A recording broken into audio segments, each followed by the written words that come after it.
جب آپ غزوہ تبوک پہ گئے فرمایا یہاں سے گزر رہے ہو تو جلدی سے گزرو، ان جگہوں سے روتے ہوئے گزرو، روتے ہوئے نہیں گزر سکے تو کم از کم اپنے آپ کو رونے والے بنا کے گزرو، کہیں ایسا نہ ہو کہ تم پر بھی وہ عذاب آ جائے جو ان لوگوں پہ آیا ہے۔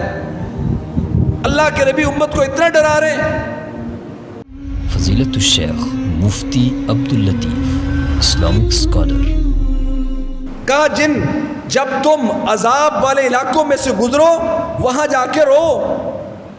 ہم وہاں جا کے سیلفیاں لیتے ہیں، بندے ڈوب رہے ہوتے ہیں، ہم ان کے ساتھ سیلفیاں لے رہے ہوتے ہیں۔ اللہ فرماتے ہیں ان علاقوں میں جاؤ، جا کے دیکھو تو صحیح، وہاں جاؤ تو جا کے رو نہیں سکتے تو اپنی کیفیت رونے والی بناؤ کہ اللہ کے سامنے اپنے آپ کو عاجزی کے ساتھ پیش کرو۔ آگے کیا فرمایا؟ کہیں ایسا نہ ہو ان تصیبکم ما اصابتہم، کہیں ایسا نہ ہو تم پر بھی وہ مصیبت آ جائے جو ان پر مصیبت آئی ہے۔ نہ آج ہم ان جگہوں پہ جا کے روتے ہیں اور نہ اللہ کے نبی محمد کریم صلی اللہ علیہ وسلم کا یہ فرمان کہیں ایسا نہ ہو تم بچے ہوئے ہو، وہ کسی اور مصیبت میں تھے، تم کسی اور مصیبت میں آ جاؤ، کہیں ایسا نہ ہو جو ان کو عذاب ہے تمہیں بھی آ جائے۔ اللہ فرماتے ہیں فَلَمْ يَسِيرُوا فِي الْأَرْضِ، یہ مشرکین مکہ جب شام جاتے ہیں راستے میں قوم صالح ان کے آثار وہاں موجود ہیں، کیسے برباد ہوئے، کیسے تباہ ہوئے، کیسے ان کی فصلیں تھیں، کیسے ان کے مکانات و محلات تھے۔ قوم لوط کیسے برباد ہوئی ان کی جگہ دیکھ کر، یہ نصیحت کیوں نہیں پکڑتے؟ اور جب یمن جاتے ہیں تو راستے میں قوم عاد آتی ہے، ان کے نشانات موجود ہیں۔ نہ یہ شام جاتے وقت نہ یہ یمن جاتے وقت سردیوں اور گرمیوں کے سفر میں یہ کوئی عبرت نہیں پکڑتے۔ پھر اللہ تعالیٰ نے جو آیات بیان کی ہیں اس وقت ہمیں ان پر غور کرنا ہے۔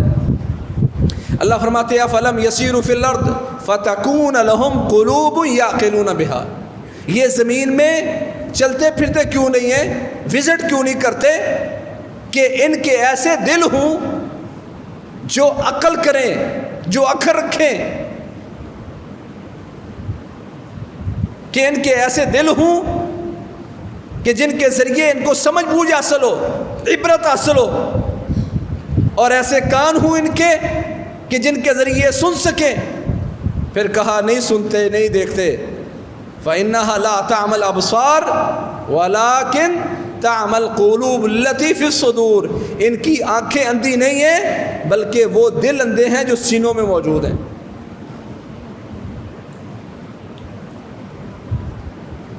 اللہ فرماتے ہیں آنکھیں دیکھ رہی ہیں، بصارت ان کے پاس موجود ہے، بصیرت ختم ہو گئی۔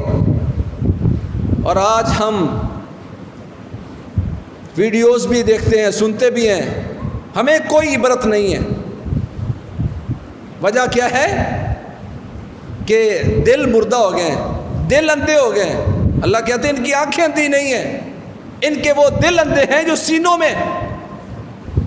اب دل کیوں اندھے ہوتے ہیں؟ اللہ تعالیٰ فرماتے ہیں افمن شرح اللہ صدرہ للاسلام فہو علی نور من ربہ، وہ بندہ جس کا سینہ اللہ نے اسلام کے لیے کھول دیا اور وہ اپنے رب کی طرف سے ایک نور پر ہے، ایک روشنی پر ہے، ایک ہدایت پر ہے۔ کیا میں ایسا ہوں کہ میرے رب نے میرا سینہ اسلام کے لیے کھولا ہے؟ اسلام کیا ہے؟ مکمل ایک ضابطہ حیات ہے، ہر چیز میں میرے لیے اگر اللہ نے اسلام کے لیے میرا سینہ کھول دیا، بچے کی پیدائش سے لے کر وفات تک ساری زندگی کے آداب اگر میں نے اسلام سے سیکھنے چاہے تو اللہ نے میرا سینہ اسلام کے لیے کھولا ہے۔ اللہ فرماتے ہیں فَهُوَ عَلَى نُورٍ مِّن رَبِّهِ، یہ وہ خوش بخت انسان ہے اللہ کی طرف سے ایک نور اور روشنی پر کھڑا ہے۔ اور جیسے انسان کو اللہ کی طرف سے نور مل جائے، روشنی مل جائے، گائیڈ لائن مل جائے، وہ دنیا اور آخرت میں کبھی خسارہ نہیں پاتا۔ پھر کہا فَوَيْلٌ لِّلْقَاسِيَةِ قُلُوبُهُم مِّن ذِكْرِ اللَّهِ، بربادی ہے ان دلوں کے لیے جو اللہ کے ذکر سے سخت ہو گئے۔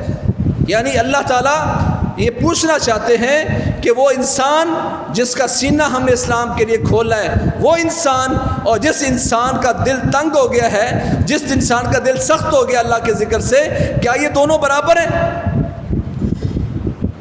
ہماری نگاہ میں دونوں برابر ہیں۔ جس کے پاس روپیہ پیسہ، وہ دنیا اس کو مل گئی، ہم کہتے ہیں یہ بندہ بھی بڑا عظیم ہے۔ جو نماز پڑھتا ہے ہم سمجھتے ہیں یہ بھی بڑا عظیم ہے۔ نہیں بھائی، جس انسان کا سینہ اللہ نے اسلام کے لیے کھولا ہے وہ انسان عظیم ہے، وہ اپنے رب کی طرف سے نور پر ہے۔ فوائل للقاسیۃ قلوبہم من ذکر اللہ اولئک فی ضلال مبین۔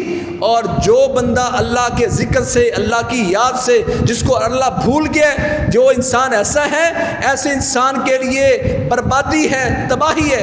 فوائل، ایک بہت بڑی بربادی اس دل کے لیے، کیونکہ اولئک فی ضلال مبین، یہ کھلی گمراہی میں۔